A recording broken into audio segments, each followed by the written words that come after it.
Admiral Jake Morrison stood on the bridge of the UES horizon, watching the massive space station grow larger on the main screen. Xerion Prime looked like a giant metal flower floating in space, with dozens of arms reaching out in all directions. After 20 years of fighting to prove humanity belonged among the stars, this moment felt like a dream. "Sir, we're getting welcome signals from 12 different species," reported Captain Ryan Burke from his position at the communication station. "The Galactic Council is ready for our arrival ceremony." Morrison smiled and adjusted his dress uniform. Behind them, 11 other human ships followed in perfect formation. Each vessel carried Earth's best people: diplomats, scientists, engineers, and soldiers. Today, humanity would finally join the great family of spacefaring civilizations. Dr. Lisa Carter moved to stand beside the Admiral. Her eyes sparkled with excitement as she studied the readings from her scanner. "Jake, I'm detecting over 50 different species on that station. Can you imagine? We're about to meet beings from across the galaxy." "It's what we've worked for, Lisa," Morrison replied. "All those years helping them fight the rogue AI threats, sharing our technology, proving we're not just another violent species. Today makes it all worth it." Ambassador Helen Foster joined them at the front of the bridge. She had spent the last 5 years building relationships with alien diplomats, learning their customs and languages. "The Zephyrian ambassador sent a personal message," she said. "He's looking forward to formally welcoming humanity to the Council." Morrison nodded, but something felt wrong. Captain Burke had been acting strange for the past hour, constantly checking his private communications terminal. The young officer's face looked pale and worried. "Ryan, is everything okay?" Morrison asked quietly. Burke hesitated, then moved closer to the Admiral. "Sir, I need to speak with you privately. It's urgent." They stepped into the small conference room behind the bridge. Burke activated the privacy shields and pulled out a data pad. His hands shook slightly as he handed it to Morrison. "I intercepted this 20 minutes ago," Burke said. "It's encrypted Council communications. I shouldn't have been able to decode it, but our new quantum computers are better than they thought." Morrison read the message, and his blood turned cold. The words seemed impossible, but there they were in clear text. The Galactic Council had never intended to welcome humanity as equals. The ceremony was a trap. According to the intercepted plans, the Council viewed humans as dangerous and unpredictable. The major powers had secretly agreed to something called controlled integration. They wanted to force humanity to give up Earth's location, submit to genetic modification programs, and accept permanent second-class status. If humanity refused, they would be eliminated. "How long have they been planning this?" Morrison asked, his voice barely a whisper. "The messages go back 3 years," Burke replied, "right after we helped them defeat the AI rebellion in the Outer Rim. They studied our tactics, our technology, our psychology. They decided we were too creative, too unpredictable to be allowed real freedom." Morrison felt anger building in his chest. Humanity had given everything to prove they deserved respect. They had lost thousands of soldiers helping defend alien worlds. They had shared their best technology freely, and this was how the galaxy repaid them. "Sir, incoming priority. Transmission from Xerion Prime," came a voice from the bridge. Morrison and Burke returned to find a massive alien face on the main screen. High Chancellor Vorth of the Zephyrian hegemony looked exactly like the diplomatic photos, but his expression was cold and threatening instead of welcoming. "Human fleet, you will proceed to Docking Bay 7 and surrender your weapons," Vorth announced. "Your vessels will be searched and your crews will be processed for integration into Council society." "Processed?" Dr. Carter whispered. "What does that mean?" Ambassador Foster stepped forward. "High Chancellor, this wasn't part of our agreement. We came here for a welcoming ceremony, not a surrender." Vorth's alien features twisted into what might have been a smile. "The ceremony is over, human. Your species has been evaluated and found problematic. You will submit to Council authority or you will be destroyed." The main screen changed to show the space around them. Morrison's heart sank as he saw hundreds of alien warships emerging from behind asteroids in cloaked positions. The human fleet was completely surrounded. You have 1 hour to comply. Fourth, continued. Surrender your ships, provide the location of your homeworld, and accept genetic modification to make your species more manageable. Refuse, and your ships will be destroyed. The transmission ended, leaving the bridge in shocked silence. Morrison looked around at his crew. These were good people who had believed in the dream of galactic unity. Now that dream was revealed as a nightmare. Admiral, what are your orders? Captain Burke asked. Morrison straightened his shoulders. He thought about Earth, about the billions of people who trusted him to do the right thing. He thought about every human who had died fighting alongside alien allies who were never really allies at all. Open a channel to all human ships. He ordered. When the communication was active, Morrison spoke clearly and calmly. This is Admiral Morrison to all vessels. The Galactic Council has revealed their true intentions. They never wanted us as equals. They want us as slaves. He paused, looking directly into the camera. I will not surrender Earth to these betrayers. I will not allow humanity to be enslaved. All ships, prepare for battle. We're going home to warn our people. The response was immediate. Every human captain acknowledged the order without hesitation. They had all heard Vorth's demands. They all understood what was at stake. The alien ships moved closer, weapons charging. Morrison knew they couldn't win this fight, but they could send a message back to Earth. They could warn humanity about the truth. Lisa, get to the escape pods, Morrison ordered. Take the diplomatic files and get back to Earth. Tell them everything. I'm not leaving you, Dr. Carter protested. That's an order, Doctor. Humanity needs to know what really happened here. As the first alien weapons fired, Dr. Carter ran for the escape bay. Morrison and his crew fought back with everything they had, but they were outnumbered 50-1. One by one, the human ships were destroyed or disabled. The UES Horizon lasted longer than the others, but eventually, alien soldiers boarded the ship. Morrison watched Dr. Carter's small escape pod slip away in the chaos, heading for the jump, point back to Earth. As enemy soldiers surrounded him, Morrison smiled grimly. The Council thought they had won, but they had made a terrible mistake. They had shown humanity their true face, and now Earth would be ready for war. The galaxy was about to learn that betraying humanity came with a very high price. Dr. Lisa Carter's escape pod shook violently as it dropped out of hyperspace near Earth. Her hands trembled as she sent the emergency codes that would get her immediate access to Luna Naval Command. The message she carried would change everything. General, Marcus Stone was reviewing fleet deployments when the priority alert flashed across his screen. The grizzled military commander had been preparing for this day since humanity's first contact with alien species. He had hoped it would never come, but he had never stopped planning for it. Sir, we have an incoming escape pod from the diplomatic mission, reported his aide. Dr. Carter is requesting immediate emergency briefing. Stone's face hardened. 1. Escape pod meant the rest of the fleet was gone. Get her here now and activate Protocol 7. Across the solar system, hidden bases received the Protocol 7 signal.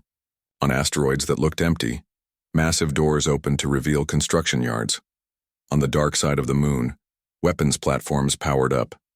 In the depths of space, cloaked ships began moving toward Earth. 30 minutes later, Dr. Carter sat in the secure briefing room, still wearing her torn diplomatic uniform. Around the table sat the most powerful people in human space: General Stone, Dr. Amanda Gray from Advanced Weapons Research, Vice Admiral Carol Brooks from Strategic Planning, and Commander Nick Taylor from Special Forces. Tell us everything, Stone said simply. Carter's voice was steady despite her exhaustion. It was all a lie. They never wanted us as equals. The Council planned to enslave us from the beginning. Admiral Morrison and the others. They're probably dead or captured. She activated the holographic display and showed them the intercepted communications. The room fell silent as the alien plans became clear. Genetic modification, population control, technological servitude. How long do we have? Asked Vice Admiral Brooks. Their scout fleets are probably already on the way, Carter replied. They'll expect easy victory. The Council thinks humans are just another primitive species with a few good ideas. General Stone allowed himself a cold smile. Dr. Gray, show her what we've really been building. Dr. Gray activated her own display, and Carter gasped. The screen showed massive shipyards hidden throughout the asteroid belt, construction facilities on the moons of Jupiter and Saturn, and weapon platforms that defied everything she thought. She knew about human technology. We've been preparing for this possibility for 15 years, Dr. Gray explained. Every time we shared technology with the aliens, we kept the best innovations for ourselves. While they thought we were being generous, we were actually studying their weaknesses. The images showed sleek warships unlike anything in the human fleet that had gone to Zerion Prime. These vessels were built with technology that combined human engineering with captured alien science, improved and perfected in secret. The adaptive nanotechnology program? Carter asked, recognizing some of the designs. Fully operational, Dr. Gray confirmed. Our ships can analyze alien technology and adapt to counter it in real time. Their shields, their weapons, their armor, we can neutralize all of it. Commander Taylor leaned forward. Dr. Carter, what can you tell us about their psychology? How do they think? How do they fight? Carter gathered her thoughts. Her years studying alien cultures suddenly became crucial military intelligence. They're overconfident. They've been the dominant powers for so long that they can't imagine real resistance. They think in terms of overwhelming force and expect enemies to surrender quickly. That's useful, Taylor said. My Reaper units train for exactly the opposite approach. Fast, unpredictable, adaptive. We hit them where they don't expect and vanish before they can respond. General Stone stood and walked to the large viewing screen that showed Earth below. 15 years ago, when we first made contact, I told the leadership we needed to prepare for betrayal. They called me paranoid, but I remembered human history. Every time a technologically superior force met a less advanced one, it ended badly for the weaker side. He turned back to the group. So we built two humanities, the public one that played nice and shared technology, and the secret one that prepared for war.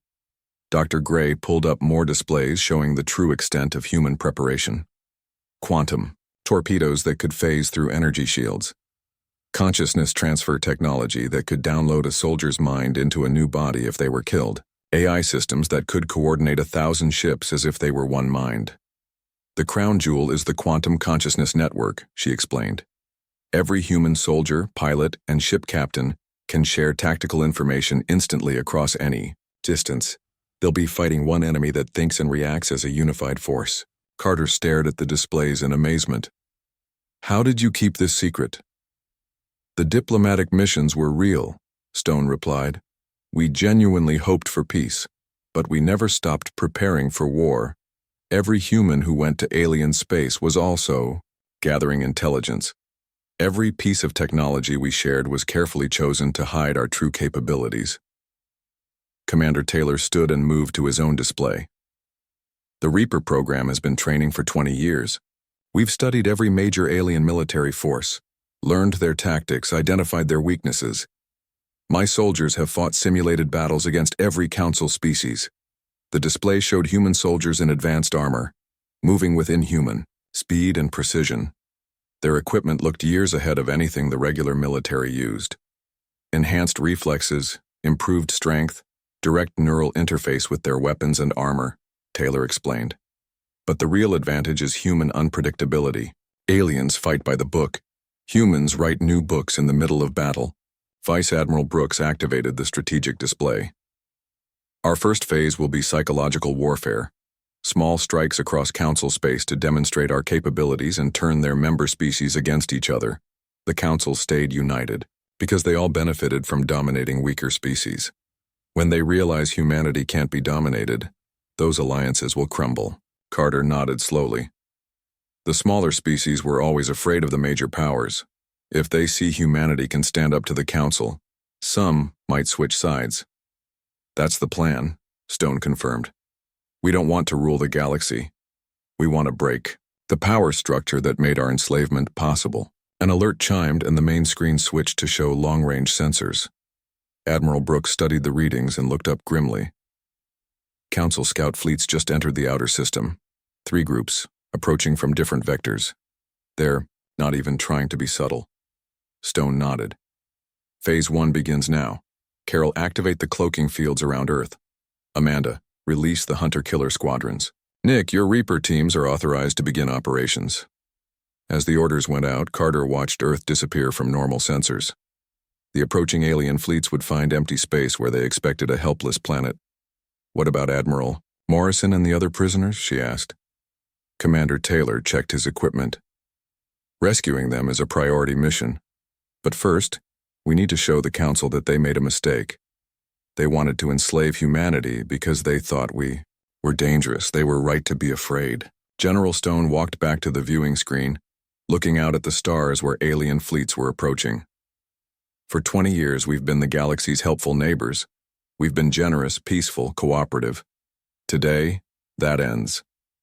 He turned to face the group, his expression hard as steel. Today, the galaxy learns what happens when you betray humanity. We're not just going to win this war. We're going to win it so completely that no species will ever again think humans can be enslaved. In the distance, the first alien ships entered the inner system, expecting to find a defenseless world. Instead, they found empty space and the growing realization that they had made a terrible mistake. The human war machine was awakening, and it was far more advanced and dangerous than any alien species had imagined. Captain Sam Rodriguez stood on the bridge of the UES Vengeance, watching the Caltech military base through his ship's advanced sensors. The alien installation looked powerful and well-defended, with energy shields and weapon platforms that had protected this sector for over a century. In 10 minutes, it would be nothing but floating debris. Tactical analysis complete, sir, reported Lieutenant Maya Johnson from her station. 47 defensive systems, 600 alien personnel, and enough firepower to destroy a small fleet. Rodriguez smiled coldly. Too bad for them we're not a small fleet. We're something they've never seen before. Maya, target their power generators. Let's show them what human engineering can do. The Vengeance was unlike any ship humanity had ever revealed to alien species. It could phase in and out of normal space, making it invisible to most sensors. Its quantum torpedoes could pass through energy shields like they didn't exist. And its adaptive armor could change composition to counter any weapon fired at it. Sir, we're receiving a transmission from Admiral Tony Mitchell's squadron, Maya reported. They're in position at the Zephyrian supply depot. All teams ready for synchronized attack. Rodriguez nodded. This was the new human strategy. Simultaneous strikes across Council space to demonstrate that nowhere was safe. Each attack was carefully planned to cause maximum psychological impact while minimizing civilian casualties. Begin Phase 1, Rodriguez ordered. The Vengeance materialized inside the Caltech base's shield perimeter, appearing like a ghost ship in the middle of their supposedly secure facility. Before the aliens could react, quantum torpedoes launched from every weapons port, targeting critical systems with surgical precision. The base's main power generator exploded in a brilliant flash. Emergency lighting flickered on, but secondary explosions were already rippling through the structure. In less than 30 seconds, the mighty Caltech fortress was crippled.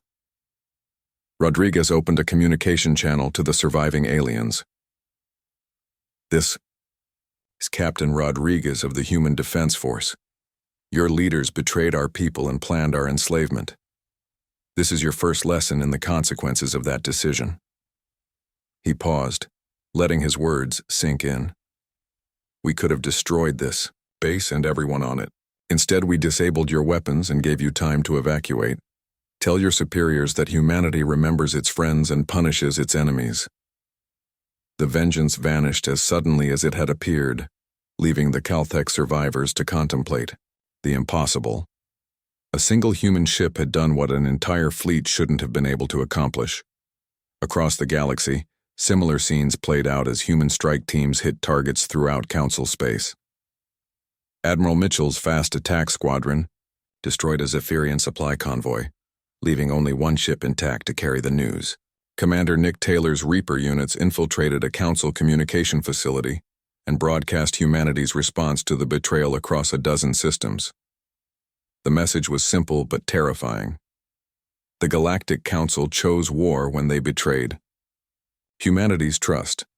Now they will learn why our species survived every challenge our violent world could offer. Lieutenant Johnson monitored alien communications as news of the attack spread. Sir, panic is spreading through Council space faster than their fleets can respond. They're realizing they don't know where we'll strike next. Good, Rodriguez replied. Fear is a weapon and we're very good at using it. The Vengeance jumped to its next target, a Council intelligence facility where alien spies had been studying human psychology and behavior for years. Rodriguez took personal satisfaction in destroying the databases that contained profiles of human leaders and assessments of Earth's defenses. But the real target wasn't the facility itself. Hidden in the lower levels were holding cells containing Admiral Morrison and the other human prisoners from the diplomatic mission. This rescue would send a different kind of message. Maya, scan for human life signs, Rodriguez ordered as they approached the prison facility. Found them, sir. Sublevel 7, maximum security section. I'm reading 15 human prisoners, including Admiral Morrison's biosignature. Rodriguez felt a surge of relief. Morrison was alive, which meant humanity still had its most experienced diplomatic and military leader. But getting him out would require more than just firepower. Commander Taylor, are your Reaper units in position? Taylor's voice came through the communications clearly. Affirmative. We've been studying this facility for 6 months. 12 entry points, 47 guard stations, and enough alien security to stop a conventional assault. Too bad we're not conventional, Rodriguez replied. Begin insertion. The Reaper units moved like shadows through the facility's ventilation systems and maintenance tunnels. Their advanced armor made them nearly invisible, and their enhanced reflexes allowed them to disable guards without raising alarms. Meanwhile, the Vengeance created a diversion by attacking the facility's outer defenses. The aliens focused all their attention on the visible threat, never suspecting that human soldiers were already inside their most secure area. Taylor and his team reached the prison level and began systematically disabling the security systems. The alien guards found themselves locked out of their own controls as human technology adapted to their systems and turned them against themselves. Admiral Morrison, this is Commander Taylor. We're here to get you out. Morrison's voice was weak, but determined. Taylor, how did you find us? Earth didn't abandon you, sir. We've been planning this rescue since Dr. Carter brought us news of the betrayal. As the human prisoners were freed, Taylor planted charges throughout the facility. This wouldn't just be a rescue. It would be a demonstration that nowhere in Council space was beyond human reach. The prisoners were evacuated to the Vengeance just as the facility's main reactor went critical. The explosion lit up the night, sky on 3 continents, visible proof that humanity had returned for its people. But the most important part of the mission came next. In his cell, Taylor had found High Chancellor Vorth of the Zephyrian hegemony, the alien leader who had delivered the Council's ultimatum to humanity. Sir, we have a special prisoner, Taylor reported to Rodriguez. When Vorth was brought to the bridge, his alien features showed a mixture of fear and confusion. He had expected quick victory over the primitive humans, not a sophisticated rescue operation in the heart of Council space. How is this possible? Vorth demanded. Your species barely has interstellar travel. You shouldn't be capable of this level of warfare. Admiral Morrison, despite his injuries, stood tall as he faced his former captor. You made the same mistake every bully makes, Chancellor. You assumed that because we chose diplomacy, we were weak. You confused kindness with inability. Rodriguez stepped forward. Your people studied humanity for years, but you learned nothing important. You cataloged our technology and counted our ships, but you never understood what makes us dangerous. What's that? Vorth asked, though he seemed afraid of the answer. We adapt, Morrison replied simply. Every time your species faced a challenge, you used the same old solutions. Humans write new solutions. We don't just overcome obstacles, we turn them into advantages. Lieutenant Johnson looked up from her station. Sir, Council fleets are mobilizing across 7 sectors. They're finally taking us seriously. Rodriguez nodded. Phase 2 begins now. Maya, send the message to Earth. It's time for the main fleet to join the party. As the Vengeance jumped away with its rescued prisoners and captured alien leader, Rodriguez felt satisfaction at the fear they had spread through Council space. The aliens had wanted to enslave humanity because they thought humans were dangerous. They were about to learn just how right they had been. The hunt was just beginning, and humanity had many more lessons to teach their would-be masters. Each attack demonstrated not just superior technology, but the human gift for creative destruction that had made their species the apex predator on a world full of dangerous creatures. The Galactic Council had awakened something they couldn't understand or control. Now they would pay the price for their betrayal, one destroyed facility at a time. Fleet Admiral Kevin Walsh stood in the command center of the UES Retribution, watching as thousands of human warships assembled around Earth. The massive fleet stretched across space like a metallic constellation, each vessel representing years of secret preparation and hidden technological development. Today, the galaxy would see humanity's true power. "Sir, all fleet elements report ready for jump," announced Captain Andy Price from his position at the tactical display. 3 assault groups, each targeting a different Council capital world. We have the advantage of surprise and superior technology. Admiral Morrison, recently rescued and still recovering from his imprisonment, stood beside Walsh. His experience with alien psychology had proven invaluable in planning the final assault. "Kevin, remember that this isn't just about military victory. We need to break their will to fight and show the smaller species that the old order is finished." Walsh nodded grimly. The weeks of hit-and-run attacks had achieved their purpose.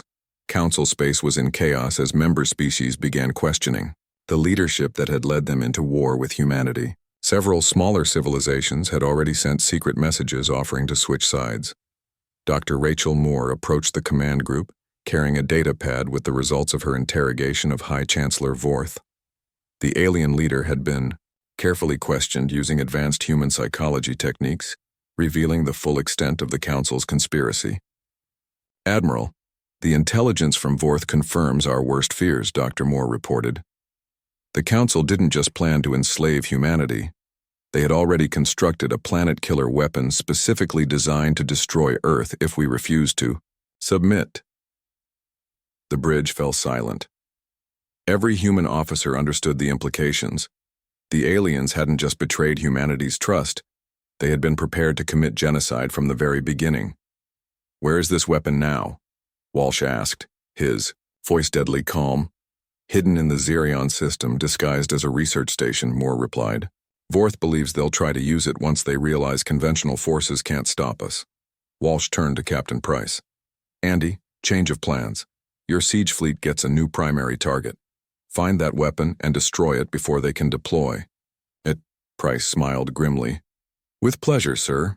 The main fleet jumped to hyperspace, emerging simultaneously at 3 different star systems. Walsh led the assault on Xerion Prime itself, while 2 other groups attacked the Zephyrian and Calthek homeworlds. The message was clear. Humanity would strike at the heart of Council power. The battle for Xerion Prime began with a demonstration of human technological superiority.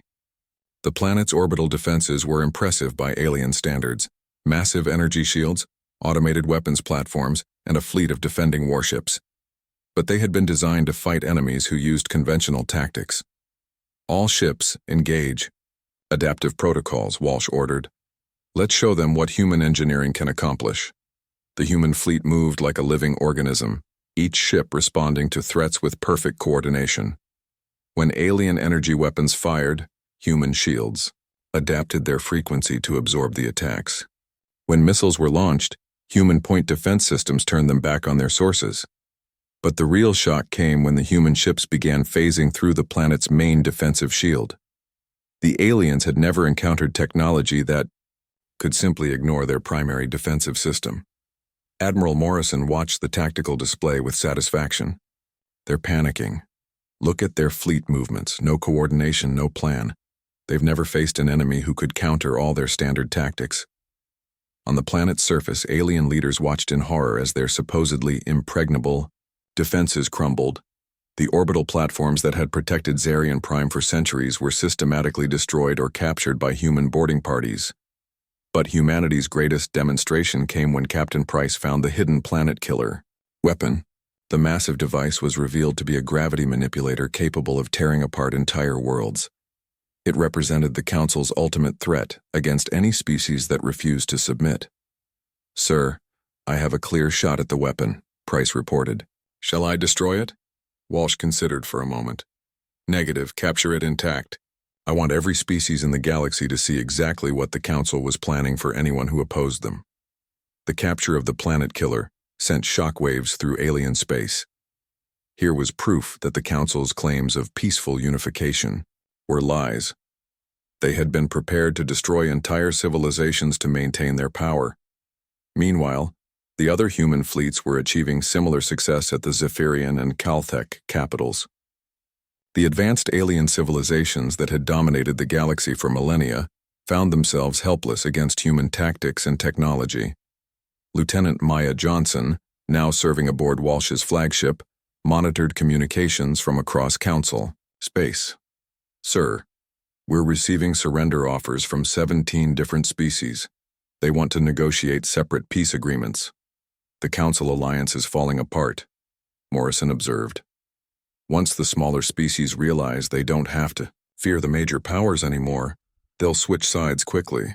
But the real psychological victory came when human forces captured the Council's central command complex on Zarian Prime. The massive structure had been the symbol of alien authority for over 1,000 years. Now it housed human commanders planning the final phases of the war. Dr. Moore brought Walsh the final intelligence from interrogating captured Council leaders. "Admiral, they've been planning this for decades. The enslavement of humanity was just the first step. They intended to use our technology and military prowess to conquer the remaining independent species." Walsh studied the alien plans with disgust. The Council hadn't just betrayed humanity. They had planned to turn humans into their unwilling enforcers, using Earth soldiers to enslave other worlds. "Send this information to every species in the galaxy," Walsh ordered. "Let them see what the Council really had planned for all of them." The revelation completed the destruction of Council authority. Species that had remained neutral now actively joined the human cause. Even some of the major powers began sending peace feelers, hoping to negotiate before humanity's full wrath fell upon them. Captain Price returned from his mission with the captured planet killer in tow. The massive weapon was displayed in Earth orbit, where alien ambassadors could see exactly what their leaders had prepared to use against humanity. "The psychological effect is everything we hoped for," Morrison reported. "Every species now knows that the Council was prepared to commit genocide. Our cause has gone from revenge to liberation." Walsh walked to the main viewing screen, looking out at the ruins of the once mighty alien space station. The Council chambers where humanity had been betrayed were now under human control, guarded by soldiers whose very existence proved that the old order was finished. "Admiral, incoming transmission from Earth," reported the communications officer. "General Stone reports that 23 species have formally requested to join a new galactic confederation under human leadership." Walsh nodded slowly. The war was essentially over. The Council's military forces were scattered and demoralized. Their member species were abandoning them in favor of human protection, and the revelation of their genocidal plans had destroyed any remaining legitimacy they might have claimed. But the hardest part still lay ahead. Humanity now had to decide what kind of galactic power they would become. They had the strength to rule through fear, but that would make them no better than the Council they had defeated. "Send word to all human commanders," Walsh ordered. "Phase 3 begins now. We shift from war to reconstruction. Any Council species that surrenders and reveals their war crimes will be treated fairly.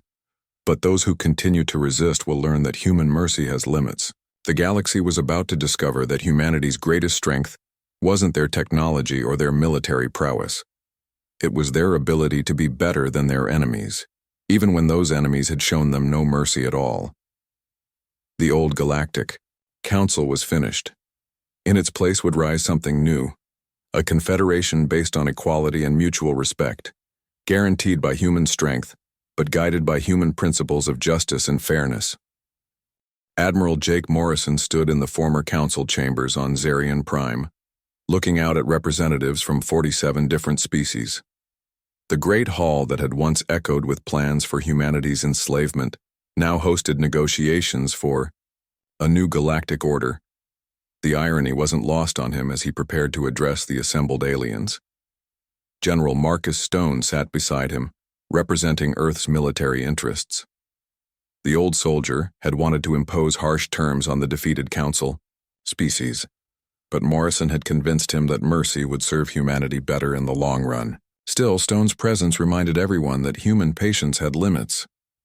"Before we begin," Morrison announced to the assembly, "let me be clear about humanity's position. We didn't start this war, but we finished it. The old council chose betrayal and attempted genocide. That organization is finished forever." A murmur ran through the alien representatives. Some looked relieved, others fearful. The Zephyrian delegate, a replacement for the imprisoned High Chancellor Vorth, seemed particularly nervous.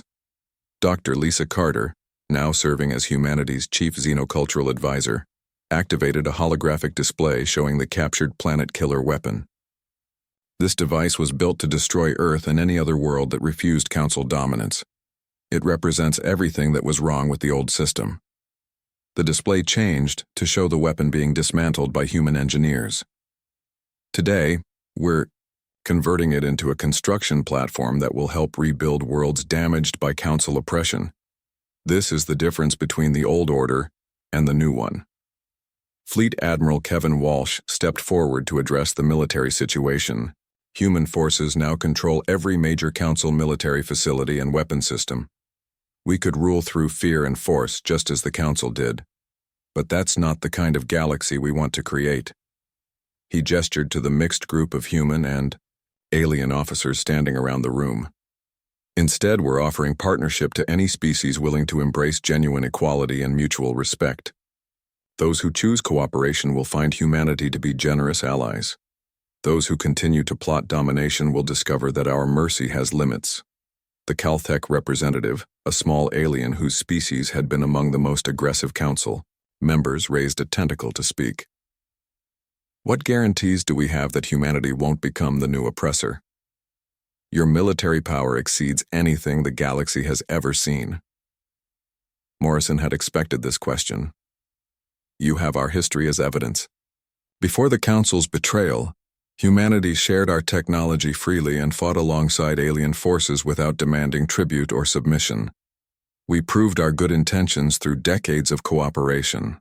Commander Nick Taylor, now head of the New Galactic Peacekeeping Force, added, "The real guarantee is that human strength comes from our diversity and creativity, not from oppressing others.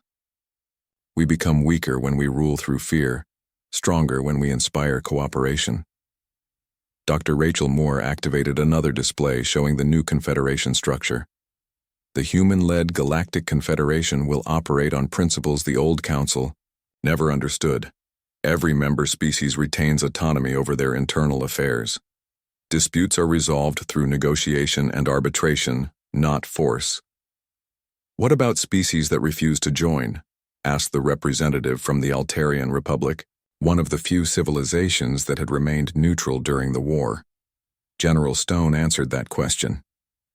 "Independence is respected, as long as it doesn't threaten other species. But any attempt to recreate the Council's oppressive system will be stopped immediately. Humanity will guarantee that no species can ever again plan the enslavement or genocide of another." The negotiations continued for days, but the outcome was never really in doubt. Humanity held all the advantages, and the alien species knew it. The question wasn't whether they would accept human leadership, but what terms they could negotiate. The smaller species, those who had been oppressed by the Council's major powers, were eager to join the new confederation.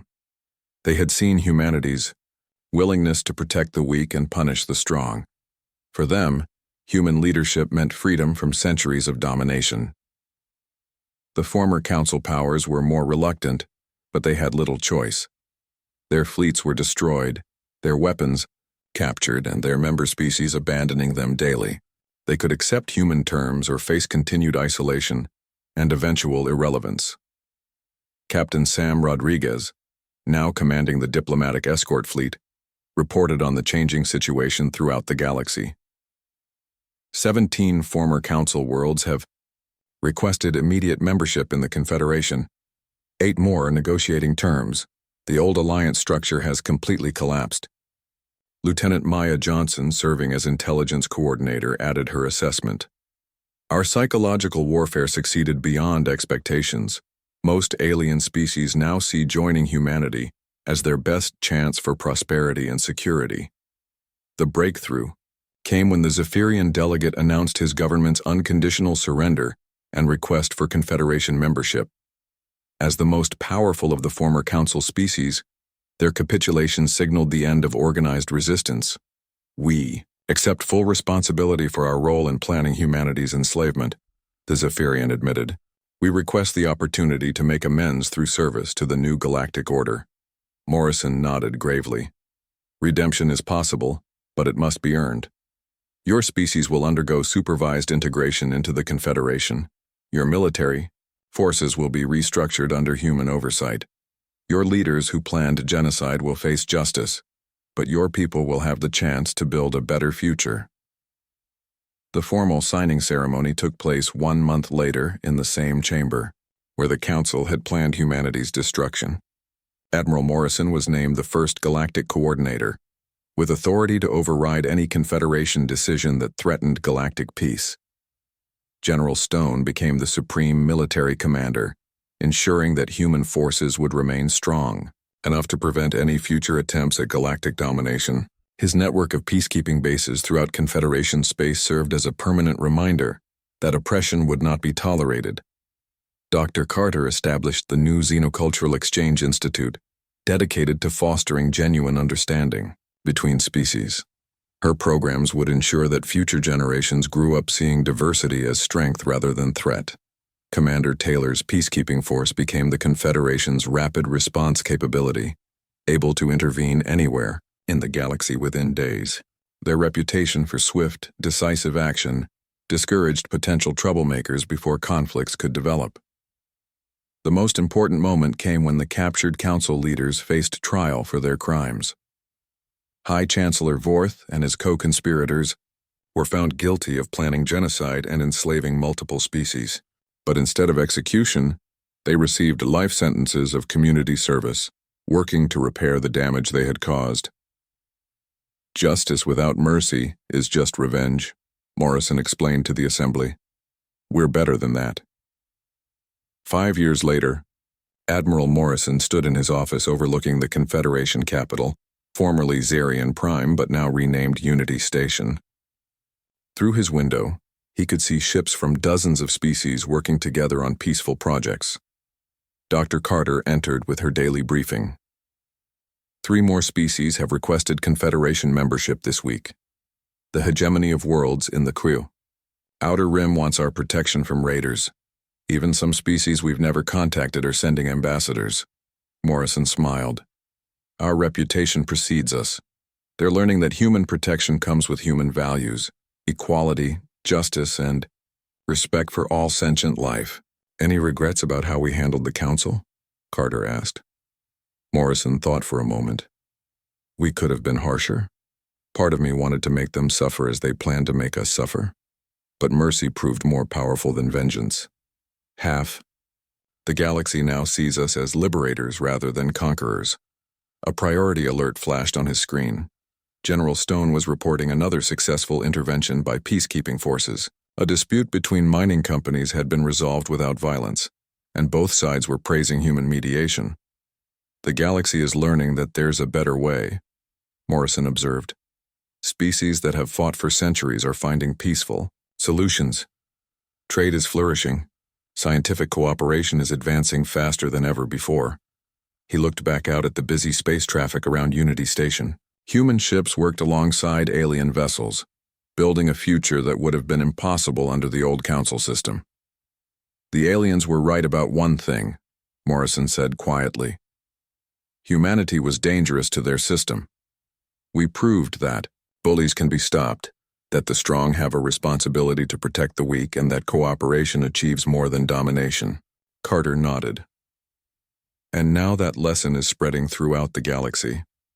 Every species under our protection learns that strength should serve justice, not self-interest. In the distance, a new ship was arriving at Unity Station. Its design was unfamiliar. Probably another species seeking Confederation membership. Morrison smiled as he watched the human escort vessels guide it safely to dock. The galaxy had learned that betraying humanity came with a terrible price. But it had also learned that joining humanity brought rewards beyond imagination: peace, prosperity, justice, and the chance to be part